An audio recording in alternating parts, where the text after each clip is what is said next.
Dr. Fauci denies having anything to do with school closings? He can't get away with that. Good afternoon, ladies and gentlemen. This is another declaration of truth from your host, Terry A. Hurlbut. Yeah, you heard that right.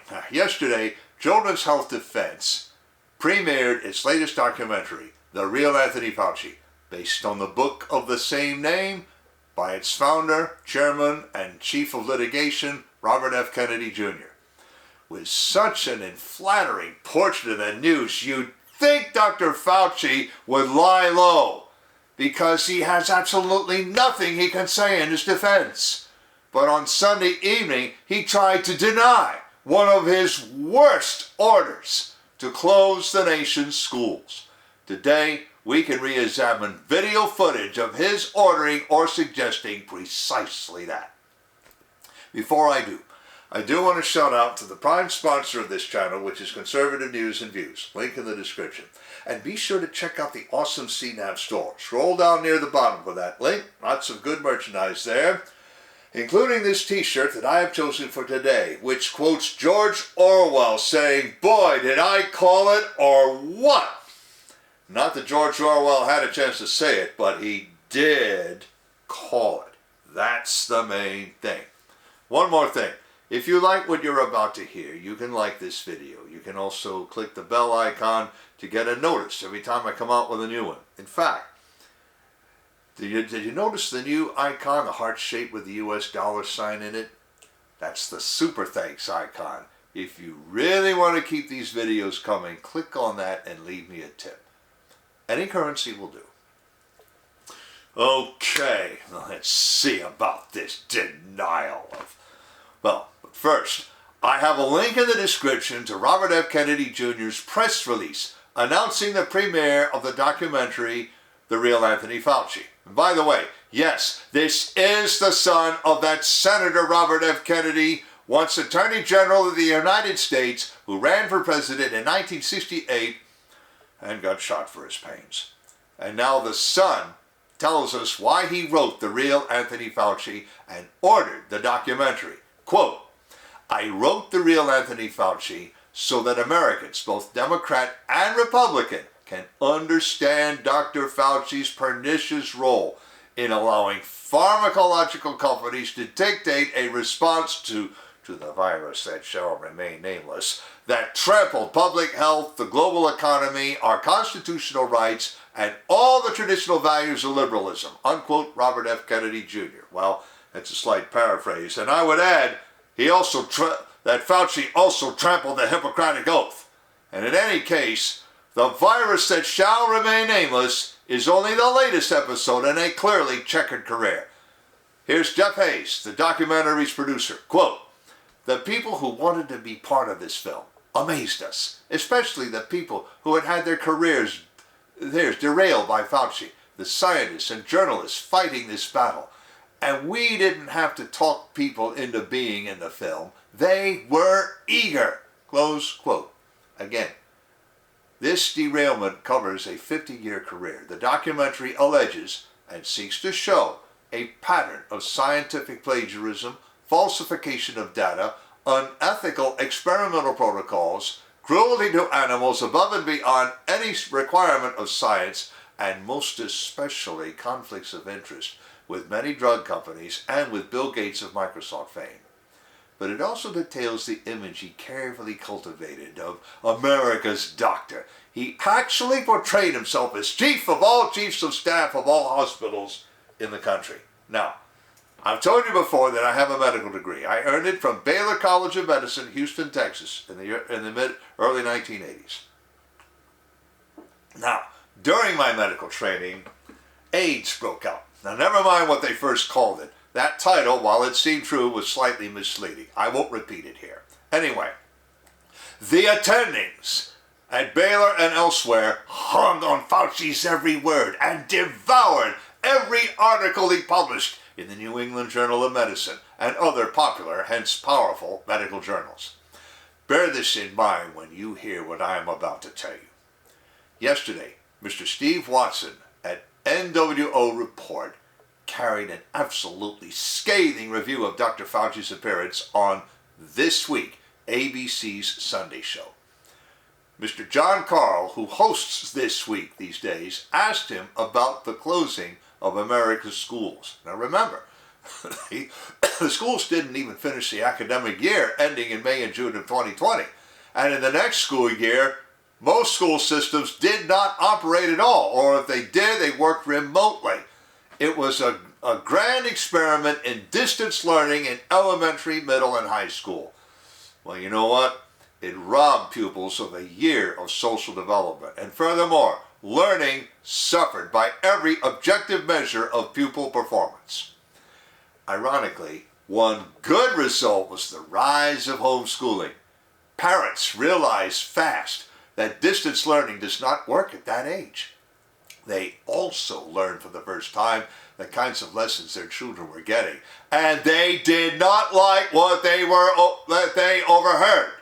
So they risked many kinds of sanctions against them to get their children away from unhealthy lessons that amounted in some cases to grooming, which is why you got the anti-grooming laws in Florida and other states. I've talked about that before. The schools that did operate in person ordered their pupils and students to wear masks all day. Now that's bad enough in middle and high school.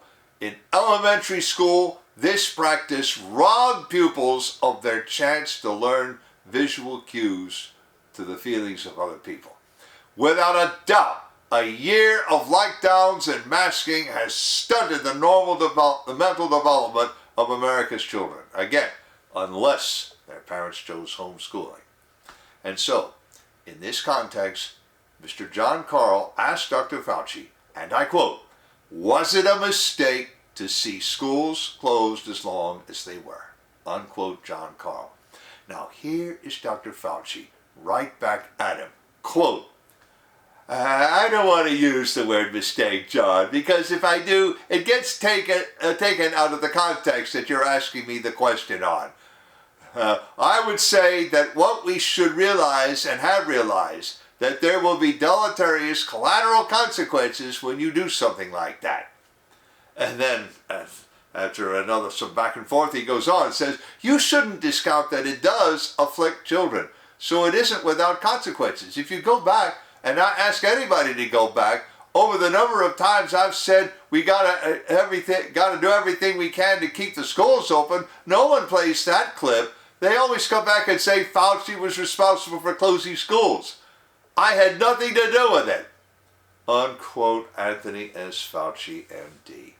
I have a link in the description to a tweet by a Twitter user who embedded about a minute of video. Play it for yourselves. Seeing and hearing are believing. And now I'm going to unpack what he said. But before I do, I want to shout out to a sponsor who can really help you through the economic storms to come. That sponsor is oursilverlines.com. Do you feel like you're working harder for your money just to get by? You're not alone. The fluctuating economy, employment issues, unexpected changes in life have left many families struggling over the past few years. Collecting gold and silver can help shield you against many of these challenges. But if you're like me many years ago, you don't know where or how to start. Our Silver Lines helps by connecting you with thousands of members who are learning the secrets to creating and protecting true wealth by collecting precious metals. Now, whether you just want to collect rare and unique coins or take advantage of the business opportunities that company provides, they can help you learn to live an exceptional life. Visit oursilverlines.com to learn how you can build a legacy for your future. Now, where were we? Yes, what Fauci said to John Carl on ABC's This Week. He had nothing to do with it. Here he is pretending to be chief of all chiefs of staff of all hospitals and drawing a higher salary than that of the President of the United States. And he says he had nothing to do with closing the schools? Now, if anyone had misquoted him or actually taken what he said out of context, his duty would require that he correct any misapprehension. That goes double when he knows that children should be in school and learn in person. I had nothing to do with it won't serve if he has it in his power to prevent it. But his problem is worse. We've got the video to prove that he is lying through his teeth.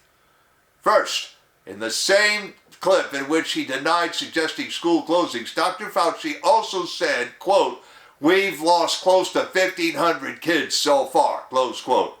Well, at least one other Twitter user disputes that, or at least says that a healthy child need not have feared infection. I have a link in the description to that tweet. Read it for yourselves. Now, that's bad enough, but less than 2 months ago, Fauci defended the practice. Mr. Justin Hart has him on video, and I have a link in the description of that too. Now, another user by the name of Tom Elliot immediately left tweet after tweet with video starting in March 2020 of Fauci recommending school closings. I have links in the description to 5 of them. And the way Twitter works, all you need is those 5 to get the thread. So, let me walk you through it all. March 6, 2020, Fauci on the Today Show, quote, "If we get community-based cases throughout various parts of the country, you use that information to make the decision if they're going to do what you said, which is to do the social distancing. That includes teleworking, closing schools, etc." March 13, 2020, Fauci on Fox and Friends, quote, "Closing schools and doing other things should be proportionate. A lot of people, a lot of sections are doing it anyway. I don't criticize them for that. They may get fatigued from that, but I would rather do that than do nothing." April 7, 2020, White House briefing. Fauci defends the closing of schools and summer camps, but says he is optimistic about reopening schools in the fall of 2020. And by the way, it was not only the summer camps that he closed the nation's amusement parks as well. May 12, 2020, Senator Rand Paul of Kentucky grills Fauci for thinking he's the be-all and end-all on the virus that shall remain nameless. Fauci continues to insist that said virus is a deadly danger to children, far out of proportion to absolutely anyone's clinical experience. July 21st, 2020, CNN. Fauci says we can try to reopen schools, but we got to protect the kids. Say, if anyone was in the slightest danger of excess deaths in school, it was not the kids. It might have been an elderly janitor or maybe some of the faculty. If they had looked at individual cases, they could have given the occasional teacher or janitor a year of sick leave. Anything but closing the entire school. I'll have more to say about how one school district was prepared to respond later. Let's move on. July 27, 2020, CNN, again. Fauci doubles down on safety and welfare of pupils and faculty. November 29th, 2020, ABC's This Week. Well, of course, the schools didn't open that fall, so Fauci changed his course and says to close the bars and keep the schools open. So you see, we do play that clip. Just the one. December 2nd, 2020, Fox News Channel. Now Fauci is trying to say he was always in favor of keeping the schools open. Well, listen to what he was saying last springtime and summer, which is diametrically opposite. February 14th, 2021, ABC's This Week. Again, now Fauci flips again. He says to hold off on reopening until Congress passes the American Rescue Plan, $1.9 trillion, largely at the behest and for the benefit of the National Education Association. Did I say conflict of interest? This is almost as bad as his conflicts of interest with the drug companies. February 21st, 2021, CNN. Now he finds it very difficult to say whether schools are being too cautious in reopening. March 4th, 2021. MSNBC. Now he says that before schools reopen, they need to build in new ventilation systems and take funding for other resources, whatever those are. Now, at this point, I'm going to move further on in the thread that Steve Watson got from Tom Elliott's tweets, but I think you'll find this interesting. May 13th, 2021, CNN. Now Fauci is saying to make sure that all those kids wear their mask and take the jab. He'd say the same thing again on July 11th, 2021. July 19th, 2021, CNN. Now it's reasonable to force all pupils who are 3 years old or older going back to school to wear masks. Now, you heard what I said earlier about the ones really at risk and how they could have handled things. Now, I'm going to give you a real-life example. Before his guidance came down to close all the schools, the school district in Hanover County, Virginia was preparing to close the schools for 2 days. To do what? Clean every room, particularly every classroom and every building. And the next day, Hanover County Public Schools announced that they were closed until further notice. Why? Because Dr. Fauci said so, that's why. And that's only one example out of many. Anthony Fauci announced 2 months ago that he was going to resign by the end of this year, after denying any such plan a month earlier. I've already given you a sample of the questioning he got in the U.S. Senate, particularly from Senator Rand Paul of Kentucky, who is a doctor himself. Representative James Comer, also from Kentucky, who is the ranking member on the House Oversight Committee, has said Fauci would face congressional investigation next year. Now, what do you suppose they'll investigate? I'll hazard a few guesses. Start with his funding of gain-of-function research on that virus. Talk further about his hand in official censorship of any questioning of his word on the matter. Then, ask what's the meaning of his predicting 3 years ahead of time that a major outbreak would challenge Donald Trump's presidency. Now, just Whiskey Tango Foxtrot did he know that? How could he have known that? Unless, well, I'll tell you. Just imagine. At least some Republicans will no doubt pursue him all the harder, believing that he willfully deceived President Donald Trump. Now, listen carefully. I think Trump is going to have to answer someday for failing to apply some imagination and common sense to the problem. If he had, Trump might have challenged Dr. Fauci's pronouncements and taken his cue from the Swedes. They did not lock down the way America did. So they spared their people the stunting of children's social development and possibly of learning. But in Dr. Fauci's current remarks, we see something very much like the end of the life cycle of so many new drugs, like Vioxx, and one big one I have reason to remember personally, Fosamax. A close relative of mine took that drug for osteoporosis and broke out in bruises all over her body. Apparently, she was the first patient to report that kind of side effect. Now, what happens to a drug like that? Well, eventually the medical profession abandons it when it doesn't work as advertised and it's not worth the side effect, and the doctors can't deny that anymore. So it is also with school closings. Fauci has at least admitted, though far too late, what a bad idea those were, but he cannot deny advising them to begin with. Link in the description of the article, to the press release for the documentary, to the tweet where Dr. Fauci denies his role in school closings, to someone disputing him on those 1,500 kids who are supposed to have died of the virus that shall remain nameless, to Justin Hart's tweet showing Fauci defending school closings as recently as August of this year, to at least some of Tom Elliott's video thread, and to conservative news and views. I've also left links to the awesome CNAV Store and to oursilverlines.com, as I also mentioned. You know already about how to like a video, turn on notifications, and leave a tip. On the end screen, I'm going to leave a subscribe link to my channel and links to other videos that I've done on Dr. Fauci and this whole general subject.